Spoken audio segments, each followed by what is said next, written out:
Alrighty. Been having a bit of a think about some of this stuff in regards to removals business and stuff like this. You will be interested to know that I've more or less cleared this cold. I didn't take any cough syrup last night and I didn't even cough in bed any more than once or twice. So I'm at that stage where I'm blowing a lot of snot everywhere to try and clear the last of it. Yeah. Anyways, these trucks I can get there about $4,000 to $6,000. A lot of these trucks are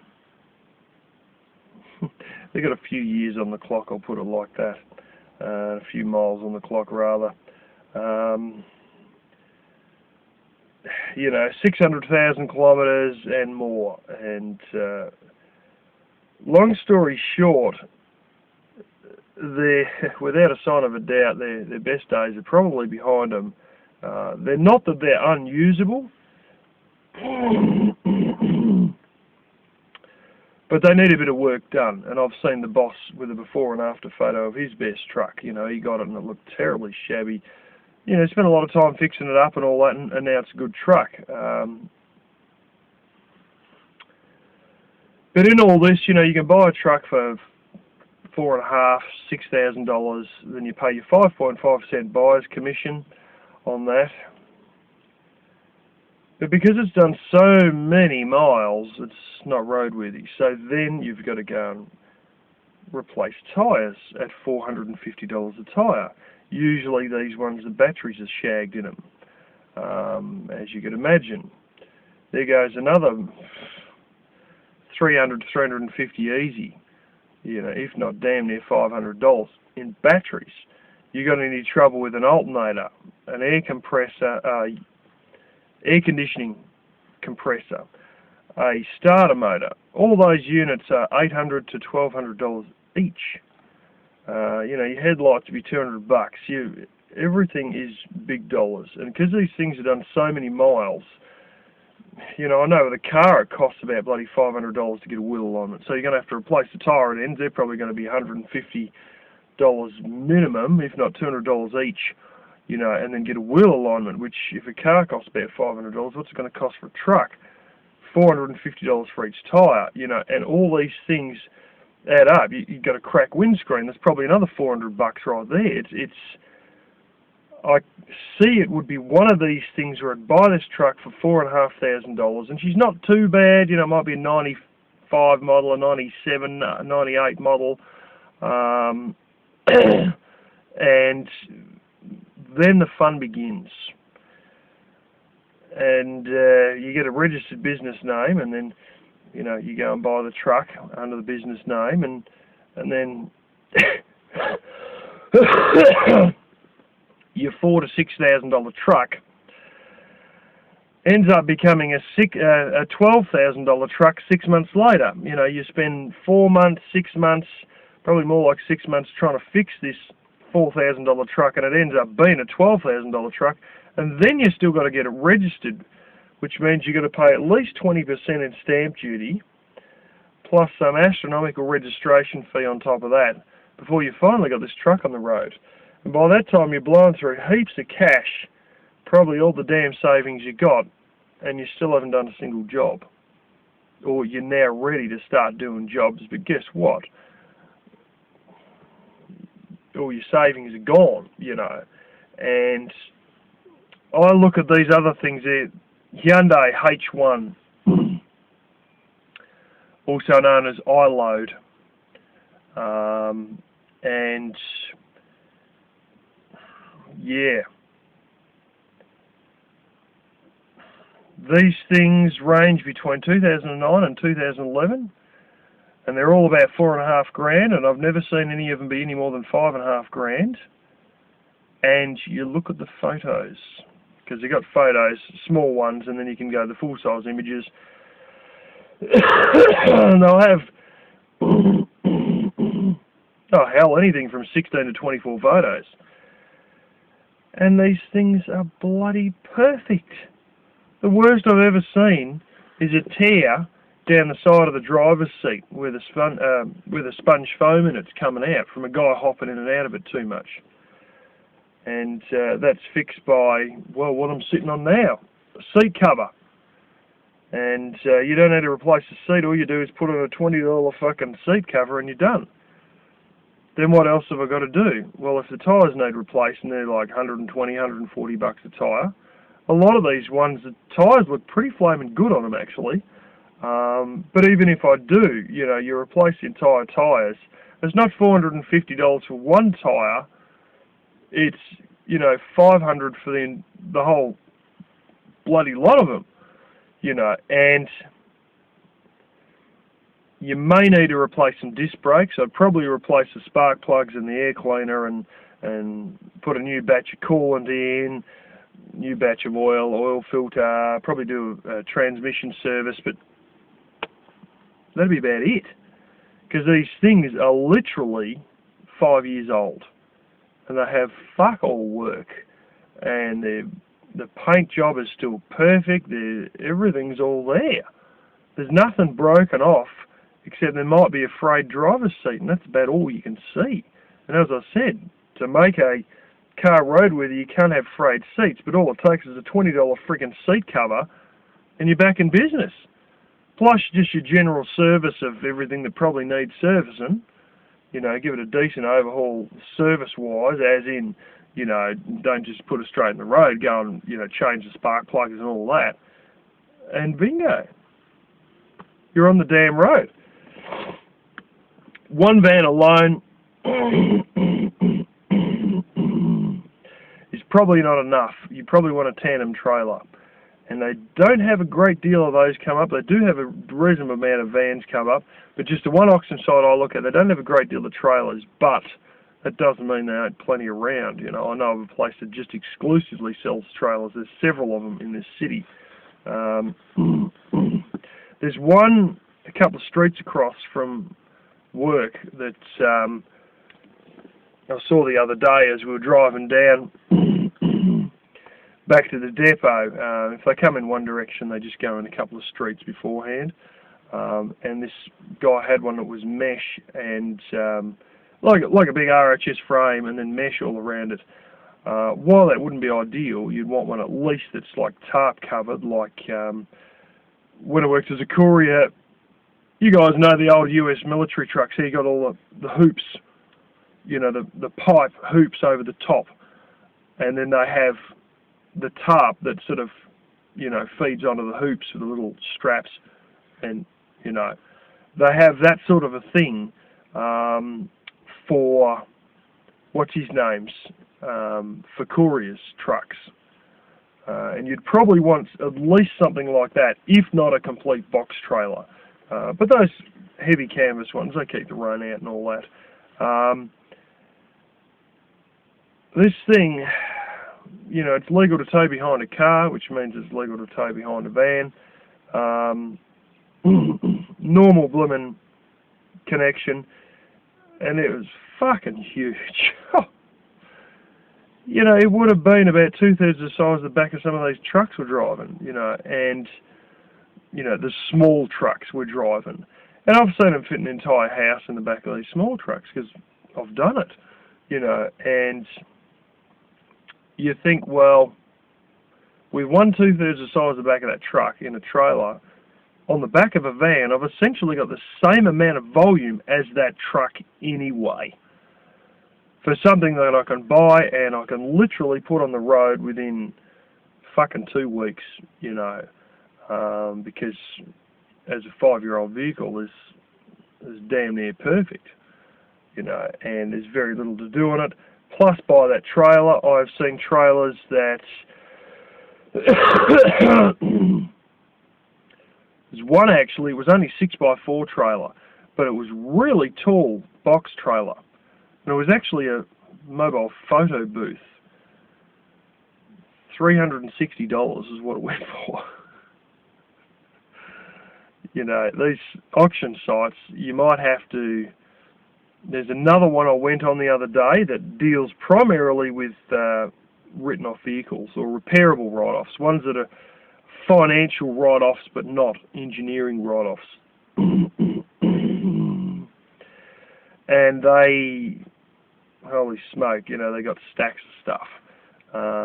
And, you know, if I know what one to go to, what auction site to look at, or more so what auction place to go to in the capital, there'll be one that sells a lot of trailers.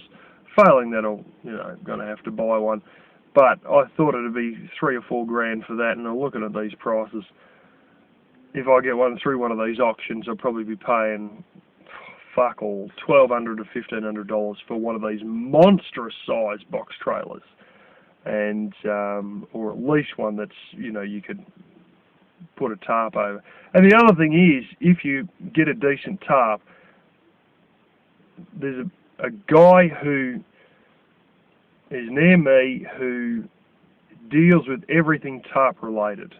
It's his profession to deal with any sort of tarps, and even fabric for interiors of vehicles, but not just vehicles, boats, aircraft, the whole fucking lot he's done fabric for. All sort of heavy fabric, and you know, interior upholstering and canvas and stuff like that, and they've done it for 40 years or something like that. So if I really need something custom made, I could go to them. Furthermore, there's another place that I went to at least once to deliver stuff to when I was a courier, and they specialise in truck curtains and heavy canvases for putting over hoops on the back of trucks and stuff like that. You know, pipe frameworks, they specialise in that, and there's nothing to say that you couldn't buy one that was like that, a mesh one, and then just go and get a custom-made tarp to fit over the top of it, which is a highly likely option. Now, if you're worried about any sharp edges and whatnot, you can get this stuff, and I know the place you can get it from here. Hell, you can even get it from Daiso in Melbourne, which is your Japanese cheapo shop, and it's basically sponge foam with a sticky backing, and you pull off the little bit of white paper, and it's adhesive backing, black foam, you know, that higher density sponge foam, you know, and go whack some of that on the edges, or at least on the sharp corners, and you'll protect your tarp.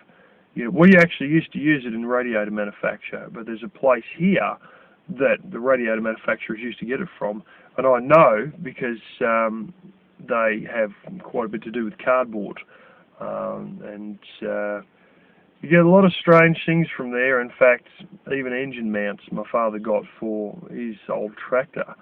That's one of the things you can get there, is a lot of bizarre rubber related things and that sort of stuff. But anyway,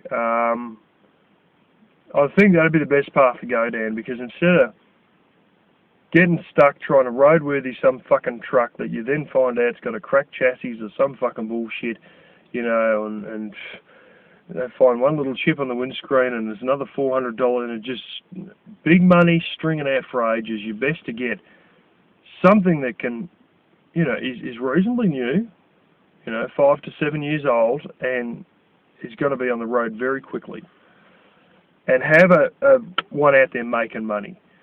I've got a couple of guys in mind who may or may not want to work for me, you know, and it's not that hard to train people up. I'm not 100, well, you know, let's face it, I'm 90% trained in the business now, so it's not that hard to train people, but you got to be able to think sort of Tetris-y and stuff like that. There's a guy here that deals with,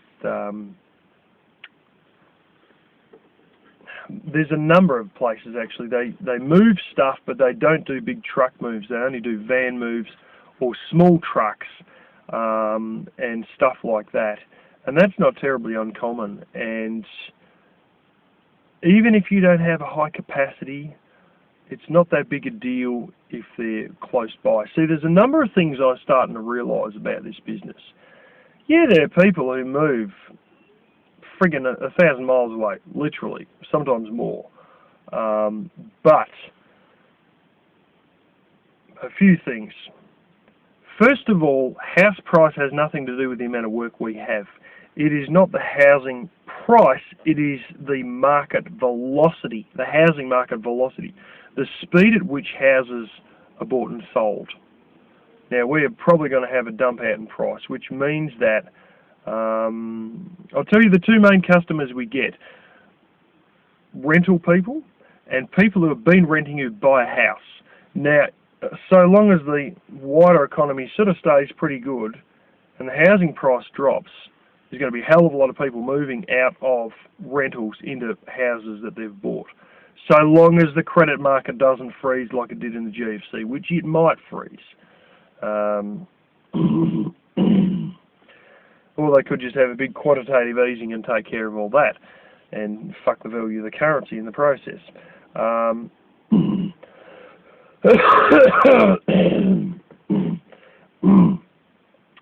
Now, that's one of the big ones, is people who have been renting and then have bought a house. And then there is just straight renters. The aggressiveness of the rent market here is fucking ridiculous, to be perfectly honest. Most people who are renters that we move, including people who have been renting, who buy a new house, have had to move every 6 months, because there's a tendency here that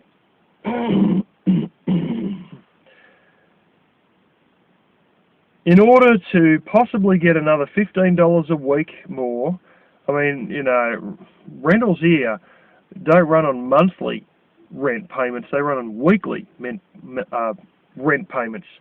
So does your income usually run week by week as opposed to month by month. And, you know, and so does rent. And what basically happens is these people are so greedy for another $15 a week, another $25 a week, that they don't even sign a yearly contract. They sign a 6-month contract that they've got to pay every week. But they're so fucking hungry, these landlords, that if they can get somebody who's going to pay another $15 to $25 a week, they will take them. And that means that the vast majority of these people, when they hit the end of their 6 months contract, they are automatically kicked out. There's no, well, we got this price from one guy, can you match it? And apparently in Queensland that's illegal. It's not illegal here, but they're trying to make that illegal. They basically call it, and in Sydney, it's different, where they actually do it openly and legitimately, but here they do it by underhanded means. And it's basically rent auctioning, where you go and, in Sydney it's an outright auction where you just sit there. It's a Dutch auction, like a reverse auction. And they just start yelling out ridiculous prices from, you know, $750 a week. Keep working it down $10 a week until somebody puts their hand up. And whoever puts their hand up, you know, bingo, they got it. Or failing that, they go from the bottom to the top, where they just have, you know, people keep outbidding each other for, you know, how much they're willing to pay. And one will say $550, the other will say, you know, $560, bang, bang, bang, bang, keep bidding. And they have an auction bid for how much you're going to pay a week. And that is right. Don't shit yourself that even in not so major cities, people pay $525 a week in rent, a fucking week. You know, and this is the thing, that it's no longer here. They sort of, you can match them and they'll ring back and forth, but you may be bidding against absolutely nobody, where you keep saying, oh, you know, well, the other guy's gone up $10. There is no other guy. All they're trying to do is push you up. And that sort of stuff is not technically illegal, but highly, it's very grey area, and they're trying to make it illegal. And it is illegal in Queensland, whereas in New South Wales they have open public auctions for renting. And that, if they were to do that here, it might be legal too. But this is the thing. It's an almost, they don't even give these people an option to match the price per week they're paying in rent with somebody else who is busting to rent the same place. They don't even give them the option to match the price. In most cases, they automatically kick them out every 6 months. And there's so many people we've talked to that are going from place to place to place every 6 months, and then they're either still renting or they've bought their own house. There's very few that have actually bought one house and moved out of that house they've bought into another house that they've bought. That's quite a rare case. In all this, there's another thing that's very obvious. As I was saying, some people move 1,000 miles away. The reality of the situation is that's very rare. Most people don't move any more than, won't be any more than 15 minutes drive away. Honestly, ones I've seen, 90% of them haven't moved any more than 5 miles. Seriously. And this is the thing. If you've got to fill a truck once, and you may have to fill a van 2 times or 3 times, we had one place we moved it literally 5 doors down in the same street, 5 doors down. Our travel time was approximately fucking 30 seconds. Other joints, one of the, I won't say the furthest, but I'll say the second furthest, our travel time was 15 minutes, And it's like, even if it takes you 2 vans versus 1 truck, it's not that much bad, not that much worse. Furthermore, the friggin' van can actually get up to 100 k's an hour, whereas a truck won't like to. The acceleration of a van, even with a heap of shit in the back, and a trailer behind it, is going to be more than most trucks can be.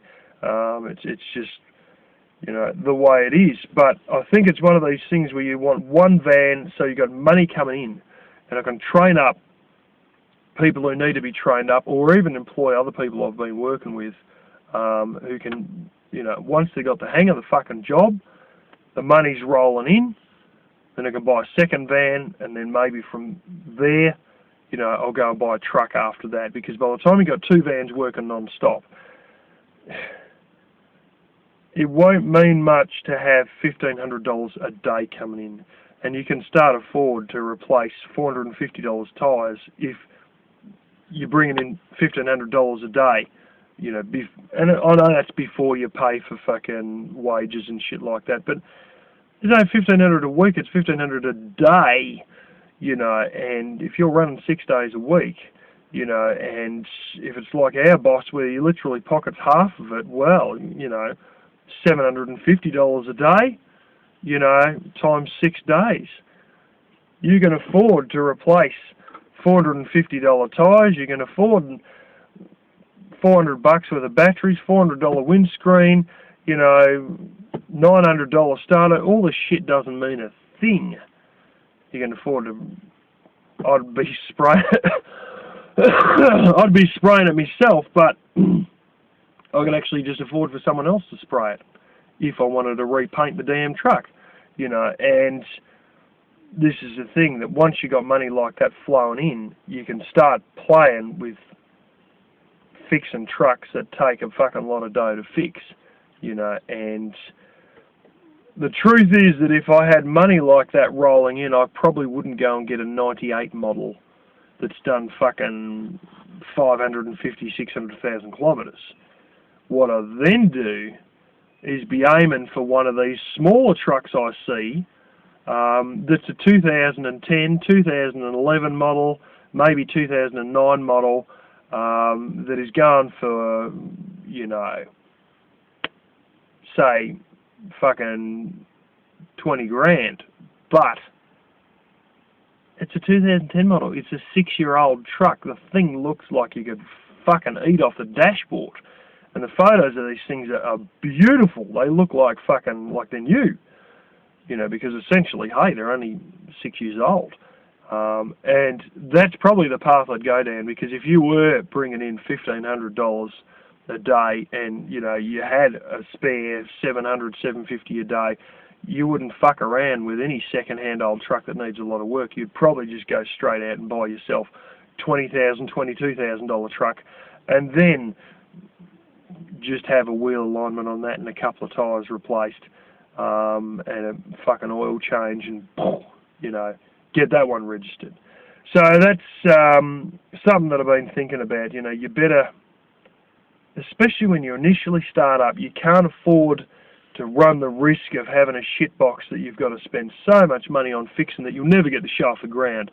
You know, so get something that I can just get the fucking show on the road within a couple of weeks, you know, and maybe next winter when the work slows down with these guys, I'll still be working with them on and off, but secretly in the background, in the few days a week that I get off, I'll be doing, you know, getting a van sorted to go out on my own sort of thing.